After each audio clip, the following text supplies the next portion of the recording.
আসসালামু আলাইকুম রহমতুল্লাহি ওবরকাতুহ। সম্মানিত দর্শক, এক ঐতিহাসিক ঝামেলার মধ্যে পড়ে গেছে বিএনপি এবং এই দফায় বিএনপির যে বিপদ এবং বিপত্তি, এটি বিএনপি প্রতিষ্ঠিত হওয়ার পর কখনো হয়নি। শহীদ প্রেসিডেন্ট জিয়াউর রহমানের হত্যাকাণ্ডের পর বিএনপির একটা বিপর্যয় এসেছিল,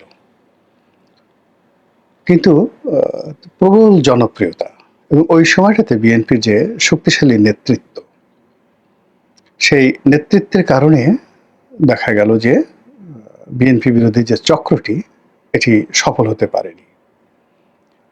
কিন্তু পরবর্তীতে যে সমস্যাটা দেখা দিল সেটি হলো জাস্টিস সাত্তার যখন প্রেসিডেন্ট নির্বাচিত হলেন, তখন সারা বাংলাদেশে বিএনপির নেতা এবং কর্মীরা এতটা বাড়াবাড়ি শুরু করলো, ঠিক আজকে যে অবস্থা হচ্ছে এরকম একটা রেপ্লিকা ওই সময়টাতে তৈরি হয়েছিল।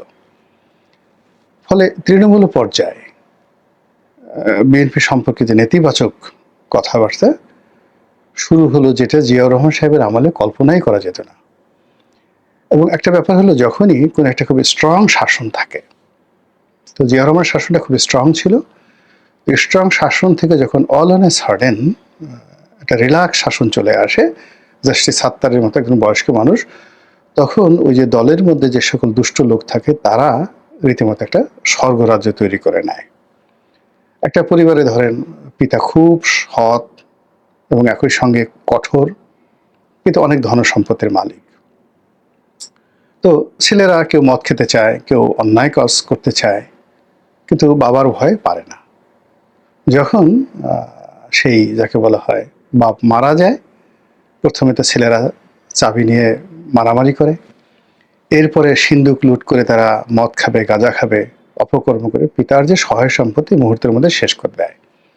তো এভাবে রাজনীতিতেও যখন খুব কঠিন শাসন চলে, অনেস্টি, তারপরে ডিগনিটি, যাকে বলে সুনাম সুখ্যাতি, যখনই কোনো রাজার এই অবস্থা হয়, তার মৃত্যুর পরে মুহূর্তের মধ্যে সেটা ধসে পড়ে। যেমন ধরেন আওরঙ্গজেব ৫৩ বছর বা ৪৯ বছর তিনি শাসন করেছেন, সততা, ন্যায়পরায়ণতা সবকিছুর দিয়ে তিনি মানে শ্রেষ্ঠতম মুঘল সম্রাট, সব দিক থেকে শ্রেষ্ঠ। কিন্তু তার উত্তরাধিকারী ছিল না, এবং তার সন্তানেরা এই যে তার যে কঠিন অনুশাসনের কারণে বেশিরভাগ সন্তানের বেশিরভাগ সময় জেলে ছিল, তিনি বন্দি করে রাখতেন তাদেরকে গোয়ালিয়র দুর্গে। তার মৃত্যুর পরে এই পুরো রাজ্যে শুরু হলো অনাথ সৃষ্টি। একইভাবে শশাঙ্ক খুব শক্ত হাতে তার রাজ্যটাকে তিনি চালিয়েছিলেন, কিন্তু তার মৃত্যুর পরে পুরো শাসন ব্যবস্থা ভেঙে পড়ে। জিয়াউর রহমানের ক্ষেত্রে তদ্রুপ। তো জিয়াউর রহমানের সময়টাতে কেউ অন্যায় করবে, দুর্নীতি করবে, তার পরিবার, তার সন্তান, তার স্ত্রী, তার শালা সম্বন্ধী, এগুলো কল্পনাই করা যেত না। কোথায় সাইদ ইস্কান্দার? সাইদ ইস্কান্দারের কোনো নামগন্ধ ছিল? পাছা লাল করে ফেলতো জিয়াউর রহমান সাহেব যদি সাইদ ইস্কান্দারকে পেতেন। সাইদ ইস্কান্দারের যে যাকে বলা হয় বদনামগুলো হয়েছে পরবর্তীতে বেগম জিয়ার শাসন আমলে, এটা জিয়াউর রহমান সাহেবের জামানাতে সাইদ ইস্কান্দার নামে যে জিয়াউর রহমানের একজন শ্যালক আছেন, এ কথাই থেকে বলতে সাহস পেত না। এইরকম ছিল তার শাসন। তো সেই শাসনের পরে যখন সাত্তার সাহেব আসছেন, একেবারে এমন একটা পরিস্থিতির সৃষ্টি হলো যে সামরিক শাসন চলে আসলো। তো আবার শেখ হাসিনার জামানাতে ১৫টা বছর ধরে সমস্ত মাল মশলা শেখ হাসিনা খেয়েছেন বা তার লোকজন খেয়েছেন, কিন্তু ব্যক্তিগতভাবে শেখ হাসিনার কঠোরতা ছিল, ভীষণ রকম কঠোরতা ছিল। তার সামনে গিয়ে জয় জোরে একটা কথা বলবে, পুতুল একটা জোরে কথা বলবে, ববি একটা কথা বলবে, শেখ হেলাল, শেখ সেলিম বা আবুল হাসনাত আবদুল্লাহ ও তাদের যত মাতব্বরি, সেটা হলো গণভবনের বাইরে। গণভবনের ভিতরে প্রশব্দ করার মতো অবস্থা কারোর ছিল না। এটা হলো রিয়ালিটি। আর অন্যদিকে সে যেভাবে বিএনপিকে স্ক্রু দিয়ে টাইট দিয়ে রেখেছে, তো সেক্ষেত্রে বিএনপির মধ্যে যারা চাঁদাবাজ, দুর্নীতিবাজ, বা জামাতের মধ্যে যারা চাঁদাবাজ, দুর্নীতিবাজ, তারা জীবন নিয়েই তাদের টানাটানি। কিসের দুর্নীতি, কিসের মদ খাওয়া, কিসের গাঁজা খাওয়া, কিসের চাঁদাবাজি করা, যান নিয়ে টানাটানি। শেখ হাসিনা সবার জীবন তামা তামা করে ছেড়ে দিয়েছেন। ফলে কি হলো, শেখ হাসিনার পতনের পরে এই লোকগুলো একেবারে সব রাস্তায় নেমে উইদিন 15 দিন, যে আল্লাহ রাব্বুল আলামিন তাদেরকে 15 বছর পরীক্ষার মধ্যে রেখেছেন, আল্লাহকে তারা 15টা দিন সময় দেয়নি। এর মধ্যে তারা সব অপকর্ম করে আজকের এই অবস্থায় বিএনপিকে নিয়ে এসেছে। এখন বিএনপির যে সমস্যা সেটা হল ইমেজ সংকট। তার দলের মধ্যে ইমেজওয়ালা কোনো লোক নেই। একজন লোক বলা যাবে না, এর পা থেকে নখ পর্যন্ত অনেস্টি রয়েছে। 2 নম্বর হলো যে কমান্ড রয়েছে দলের উপর, এর কথায় সবাই ভয়ে থরথর করে কাঁপে। এরকম কমান্ডওয়ালা বিএনপির মধ্যে কোনো নেতা নেই। বরং বিএনপির এখন যে নেতারা আছেন তারা যদি বিএনপির কোনো বড় কোনো সমাবেশে যান, সেখানে যে ধাক্কাধাক্কি, মারামারি, কাটাকাটি হবে, এতে তারা লাঞ্ছিত হবেন, অপমানিত হবেন। এরকম অবস্থা হয়ে গেছে বিএনপির বড় বড় নেতাদের ক্ষেত্রে। এই গেল একটা সমস্যা। 2 নম্বর হলো যে বিএনপি যেমন তারেক জিয়া আছেন, বেগম জিয়া আছেন, কিংবা জিয়াউর রহমান সাহেব ছিলেন, তাদের সবারই একটা মান, সম্মান, মর্যাদা সেই গত 1 মাস আগেও যেভাবে ছিল, এখন এটা রাজনীতির কূটচালে পড়ে তাদেরকে নিয়ে যে অশ্লীলতা শুরু হয়েছে, যে সকল অশ্রাব্য গালাগাল দেওয়া শুরু হচ্ছে, এবং শহীদ প্রেসিডেন্ট জিয়াউর রহমানের ছবিকে অপমান করা, তার ছবির উপরে সেই লাফালাফি করা, পা দিয়ে জুতো দিয়ে পাড়ানো, এই জিনিসগুলো বাংলাদেশে আসলে অন্ততপক্ষে শহীদ প্রেসিডেন্ট জিয়াউর রহমানকে নিয়ে এটা কল্পনাই করা যায় না। এর কারণ হলো তার অনেস্টি, তার সততা, তার ফ্রেন্ডলি, মানে উনি একটা, মানে ইভেন বঙ্গবন্ধুর যে ব্যর্থতা, সেটা হলো তার 2টো পার্ট। একটা হলো তার নেতা হিসেবে তার যে শ্রেষ্ঠত্ব, এটা আলাদা, আর রাষ্ট্রনায়ক হিসেবে তার অনেক ব্যর্থতা রয়েছে। তো সেই ব্যর্থতার কারণে বঙ্গবন্ধুর জীবদ্দশায় তাকে নিয়ে কথাবার্তা হতো। কিন্তু জিয়াউর রহমানকে নিয়ে এই কথা কেউ কিন্তু বলতে পারবে না যে তিনি কখনো মদ্যপান করেছেন, দুর্নীতি করেছেন, দুর্নীতিকে প্রশ্রয় দিয়েছেন বা দেশের ক্ষতি করেছেন। আপাদমস্তক একজন যাকে বলা হয় স্বল্প আয়ু পাওয়া একজন মহান রাষ্ট্রনায়ক এবং শ্রেষ্ঠতর বাঙালি, সেই মানুষটিকে এখন রাজনৈতিক যারা বিএনপিকে ছোট করতে চায়, তারা জিয়াউর রহমান সাহেবকে অপমান করছেন। এই যে একটা বিকৃত রুচি শুরু হয়েছে, এটা হানাহানি রাজনীতি, এবং যাকে বলা হয় বিএনপি যদি ন্যূনতম শক্তি থাকে, সামর্থ্য থাকে, বিএনপি এটা মেনে নেবে না।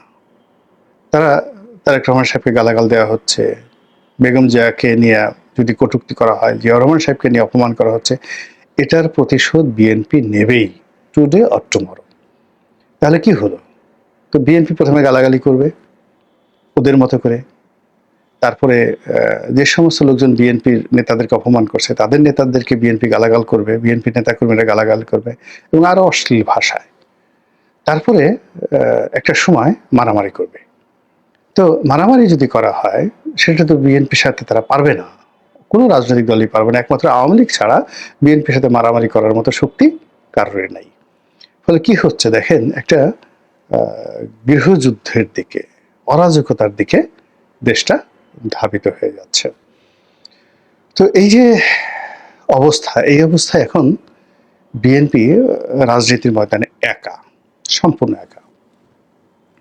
এবং গত কয়েক মাসে বিএনপির বিরুদ্ধে যে চক্রান্ত, সেই চক্রান্তর পেছনে ভারতীয় গোয়েন্দা সংস্থা র রয়েছে, মার্কিন গোয়েন্দা সংস্থা সিআইএ রয়েছে, মোসাদ রয়েছে, বাংলাদেশে যে সকল গোয়েন্দা সংস্থা রয়েছে তারা আছে, সে সকল গোয়েন্দা সংস্থার এজেন্ট আছে, টাকা আছে।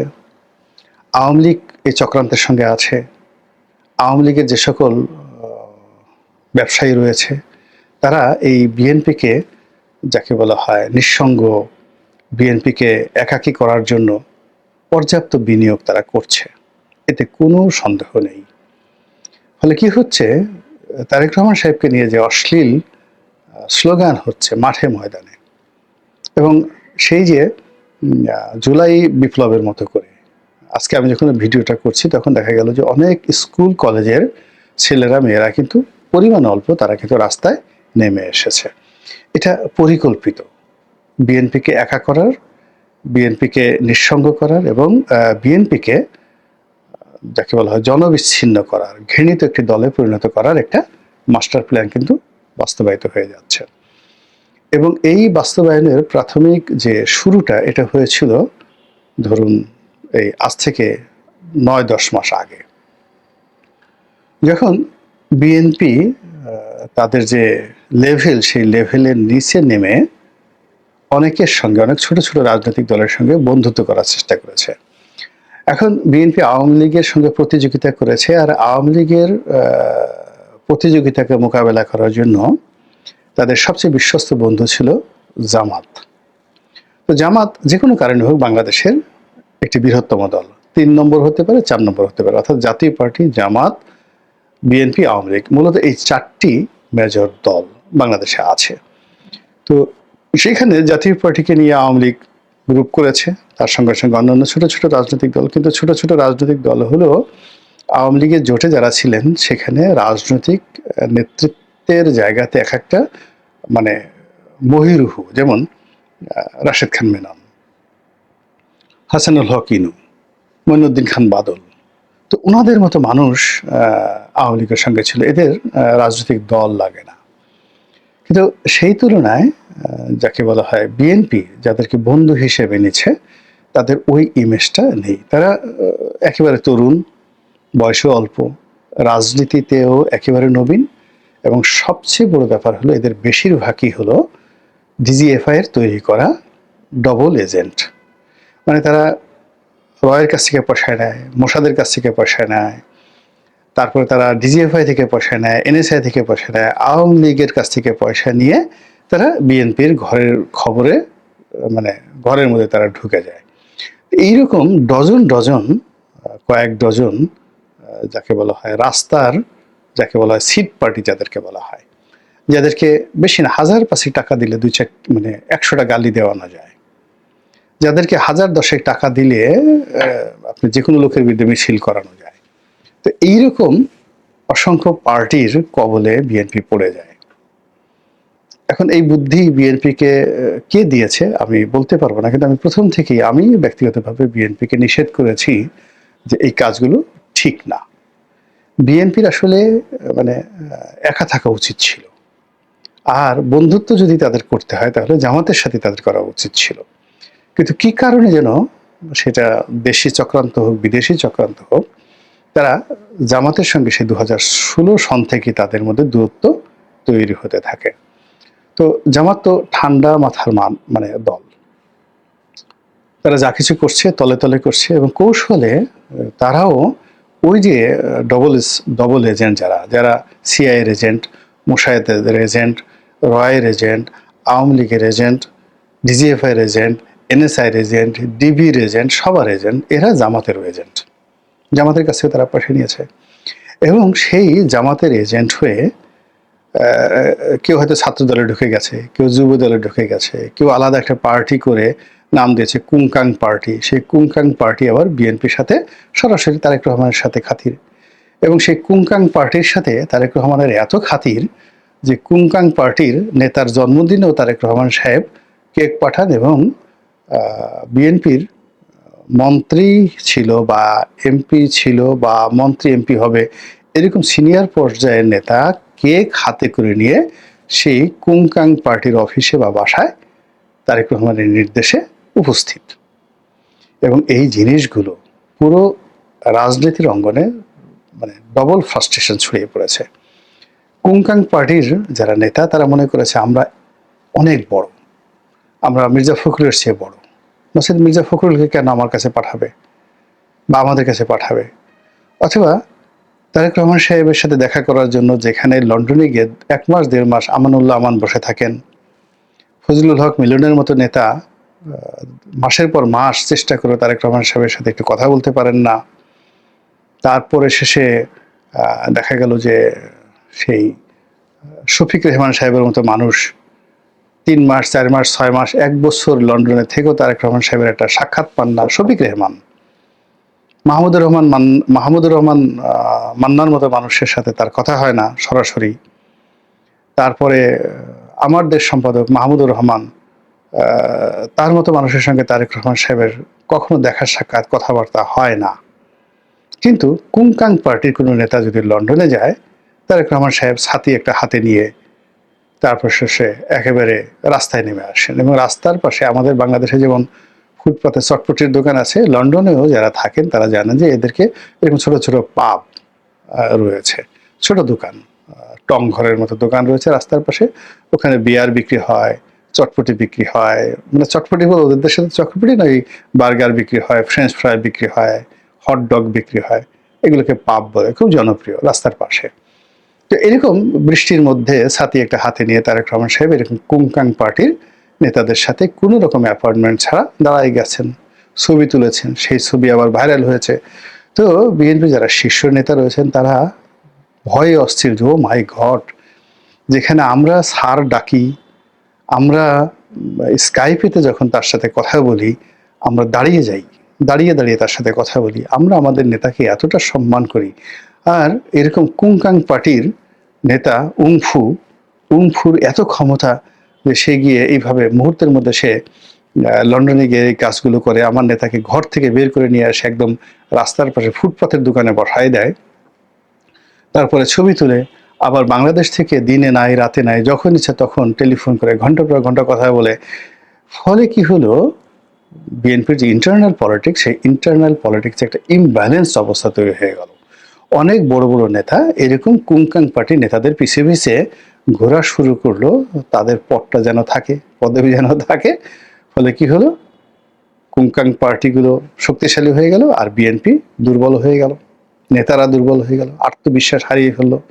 বড় বড় নেতা যারা আছে প্রায় সবারই ব্যাকবোন বলতে যা বোঝায় সেই ব্যাকবোন তাদের রইল না।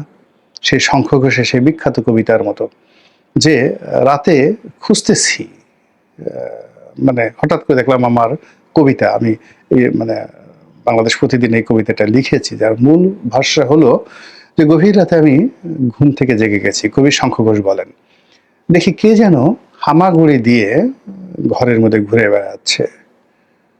তা আমি তাকে জিজ্ঞাসা করলাম যে কে তুমি, কি করছো? বলে আমি খুঁজতেছি, ঘরের মধ্যে কি খুঁজতেছি, আমার একটা জিনিস হারিয়ে গেছে। বলে কি হারিয়ে গেছে? বলে আমার মেরুদণ্ড হারিয়ে গেছে, সেটা আমি খুঁজতেছি। এবং শঙ্খ ঘোষ বলেন যে একটু পর আমি দেখলাম যে যারা হামাগুড়ি দিচ্ছে তারা একজন নয়, অনেকগুলো মানুষ, তারা সেই হামাগুড়ি দিয়ে নিজেদের মেরুদণ্ড খুঁজতেছে অন্ধকার ঘরের মধ্যে। তো বিএনপির যারা লোক, এই সময়টিতে বিএনপিকে যদি নেতৃত্ব দিতে হয় তাহলে মেরুদণ্ড লাগবে। কিন্তু কুংকাং পার্টির কবলে পড়ে এই গত 4-5 বছরে অনেক বড় বড় নেতা তাদের মেরুদণ্ড হারিয়ে ফেলেছেন। আর সেই মেরুদণ্ডহীন নেতারা এই যে ট্রাবল, এখন যে সমস্যা, এই সমস্যাগুলো মোকাবেলা করতে পারছেন না, ফলে বিএনপির সর্বনাশ হয়ে যাচ্ছে। বিএনপি যে মুহূর্তে সর্বনাশের মধ্যে পড়েছে, অমনি কুংকাং পার্টির যারা মানে প্রমোটার, যারা বিএনপির পেছনে তাদেরকে লেলিয়ে দিয়েছে, যাও বিএনপির দলে যাও, তারা সুতা তো তাদের হাতে, সুতা মোসাদের হাতে, সুতা রয়ের হাতে, তারা তো পুতুল, সুতা জামাতের হাতে, সুতা ডিজিএফআইয়ের হাতে, তারা টান দিয়েছে। আর এই সমস্ত ছোট ছোট কুংকাং পার্টি তারা চলে এসছে। চলে আসার পরে এখন বিএনপি দেখছে, হায় আল্লাহ, এ কি হলো, এখন আমাদের কি হবে? এবং তারা এসে যখন বিভিন্ন কথাবার্তা বলছে বিএনপির বিরুদ্ধে, বিএনপির মাথায় বিনা মেঘে বজ্রপাত। এবং এর ফলে কি হলো, যেমন 10টা কুংকাং পার্টি আছে, 5টা চলে আসছে, 5টার বাইরে আরো বাকি 4-5টা যারা আছে তারাও খুব দ্রুত এখান থেকে চলে আসার চিন্তা ভাবনা করছে। ফলে বুঝতে পারছেন যে কি ডিজাস্টার বিএনপির উপরে আগামী দিনে আসতে যাচ্ছে। ছাত্রদল থেকে কে পদত্যাগ করলো, যুবদল থেকে কে পদত্যাগ করলো, মুখে খোঁচা খোঁচা দাড়ি দেখলেই মনে হয় শিবিরের লোক। এরা ছাত্রদলের মধ্যে ছিল, এরা যুবদলের মধ্যে ছিল, এরা সেই বিএনপির বড় বড় পদে ছিল বিভিন্ন জায়গাতে। অথচ দেখেন, আমি বিএনপির ইলেকশন করছি, এমপি ইলেকশন করেছি। তো আমি যে সময় 2018 সনে ঢাকা কলেজের পেছনে আমার বাড়ি, সেই বাড়ি থেকে বের হয়ে বিএনপি অফিসে গিয়ে 2018 সনে শেখ হাসিনার জমানায় বিএনপির মনোনয়ন নিয়ে নির্বাচনী এলাকায় গিয়েছি। বিএনপির কোনো লোক এই কাজ করতে সাহস পেত না, সাস্টেইন করতে পারত না। কিন্তু বিএনপির একটা সাধারণ মেম্বারশিপও আমার নেই। মানে আমি বিএনপির একজন সাধারণ সমর্থক, আমার একটা প্রিলিমিনারি মেম্বারশিপও নেই। বিএনপির কোনো নেতার বা বিএনপির কেন্দ্রীয় কোনো নেতার একবার মনে হয়নি যে গোলাম মোল্লা রনির মতো একটা লোকের সদস্যপদ থাকা উচিত, কিন্তু তারা ঠিকই কুমকাং পার্টিকে নিয়ে এই কাজগুলো করেছে। আবার ধরেন ফজলুর রহমান সাহেবের মতো মানুষ, হাবিবুর রহমান হাবিবের মতো মানুষ, আওয়ামী লীগের কিংবদন্তি নেতা ছিলেন তারা, তাদেরকে সেখানে এনে এই প্রধান উপদেষ্টা মানে চেয়ারপারসন উপদেষ্টার উপর ইনঅ্যাক্টিভ একটা পদে বসায় রাখছে, অথচ তাদের সামনে কলম ধরা মাইক ধরার মতো লোক বিএনপিতে একজনও নেই, সিঙ্গেল নেই। এখন বিএনপির সাইকোলজিক্যাল প্রবলেমটা কি? সাইকোলজিক্যাল প্রবলেম হলো ওরা ছাত্রলীগ থেকে এসছে, আওয়ামী লীগ থেকে এসছে, আমাদের প্রয়োজনে ইউজ করার জন্য, আওয়ামী লীগকে দমন করার জন্য, ছোট করার জন্য আমরা ওদেরকে এনেছি, এনে ওদেরকে আমরা বাক্সবন্দী করে রেখেছি ইউজ করার জন্য, আর যখন ইউজ হবে টয়লেট পেপারের মতো ছুঁড়ে ফেলে দেবো। এই যে মন মানসিকতা, এই মন মানসিকতার কারণে কিন্তু বিএনপির আজকের অবস্থা। অথচ বিএনপি কিন্তু তৈরি হয়েছে দ্য গ্রুপ অফ মাইগ্রেন্টস, যারা বিএনপি করেছে, যেমন আব্দুল সালাম তালুকদার, তারপরে শাহ মোয়াজ্জেম হোসেন, তারপরে আপনার ধরেন ডাক্তার একিউম বদরুদ্দোজা চৌধুরী, তারা কি কেউ কখনো বিএনপি করেছেন? মানে বিএনপির দলটা হলো জাস্ট লাইক আমেরিকার মতো, কানাডার মতো, যাদেরকে বলা হয় ল্যান্ড অফ মাইগ্রান্ট। আফ্রিকা থেকে আসছে বারাক ওবামা রাষ্ট্রপতি, তো এইরকম। তো এখন বিএনপির যে স্বর্ণ সময়, বিএনপিকে দাঁড় করিয়েছে যারা আওয়ামী লীগ করেছে তারা। ফেরদৌস আহমেদ কুরেশি না হলে বিএনপি তৈরি হতো না, আব্দুল হামিদ চৌধুরী না হলে বিএনপি তৈরি হতো না, আওয়ামী লীগ করতেন। বঙ্গবন্ধুর ঘনিষ্ঠ বন্ধু আব্দুল হামিদ চৌধুরী, কয়জন লোক বিএনপির লোক জানে যে ফেরদৌস আহমেদ কুরেশি, আব্দুল হামিদ চৌধুরী, আবুল মনসুর আহমদ, সব কে এম ওবায়দুর রহমান, শাহ মোয়াজ্জেম, এরা সবাই আওয়ামী লীগের, এরা বিএনপি থেকে তৈরি করেছে, জিয়াউর রহমান বিএনপি তৈরি করেন নাই। এই বাস্তবতাটা বুঝতে হবে। তো সেই রকম যারা অন্য দল থেকে এসেছে তাদেরকে বিএনপি মনে করছে টয়লেট টিস্যু হিসেবে ব্যবহার করবে, তাদেরকে এইভাবে প্রয়োজন হলে তারা ছুঁড়ে ফেলে দেবে। ফলে কি হচ্ছে, এখন নিজেরাই যে বিপদের মধ্যে পড়েছে, এখান থেকে কিভাবে উদ্ধার হবে তারা বলেন তো? এখন এই যে ইতিহাস, সেই ইতিহাসের কারণে কি হলো, তারা এখন নিঃসঙ্গ বন্ধুহীন হয়ে পড়েছে।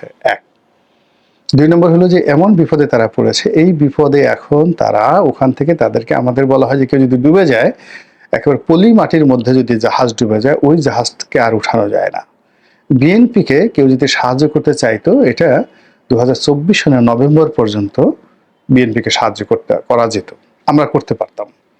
কিন্তু এখন বিএনপিকে স্বয়ং প্রেসিডেন্ট জিয়াউর রহমানও যদি আসেন, এই মুহূর্তে বিএনপিকে সাহায্য করতে পারবেন না, বিএনপি ওই জায়গাতে পড়ে গেছে। তিন নম্বর হলো বিএনপি তার নিজের যারা একেবারে ছাত্র দলের, যারা যুব দলের, যারা একেবারে ডাই হার্টেড নেতা, বললাম না যে তাদের মেরুদণ্ড ভেঙে দেওয়া হয়েছে, প্রত্যেকটা লোকের মেরুদণ্ড ভেঙে দেওয়া হচ্ছে। এখন তারা মেরুদণ্ড খুঁজতেছে শঙ্খ ঘোষের কবিতার মতো। এই মেরুদণ্ড যাদের জন্য ভেঙে দেওয়া হয়েছে, কুমকাং পার্টির জন্য, এখন সেই কুমকাং পার্টি নাই, মেরুদণ্ডও নাই, লোকও নাই। ফলে কিভাবে সাহায্য করবে বলেন? ফলে কি হচ্ছে, একটা অনির্ধারিত গন্তব্য, দুর্ভোগ এবং দুর্দশা, যেটা আওয়ামী লীগ জামানাতে ছিল না, সেই দুর্ভোগ এবং দুর্দশা এই ডক্টর ইউনূসের জামানাতে বিএনপিকে গ্রাস করতে এসছে। আল্লাহ আমাদের সবাইকে হেদায়েত দান করুন এবং হেফাজত করুন। আসসালামু আলাইকুম ওয়া রাহমাতুল্লাহি ওয়া বারাকাতুহু।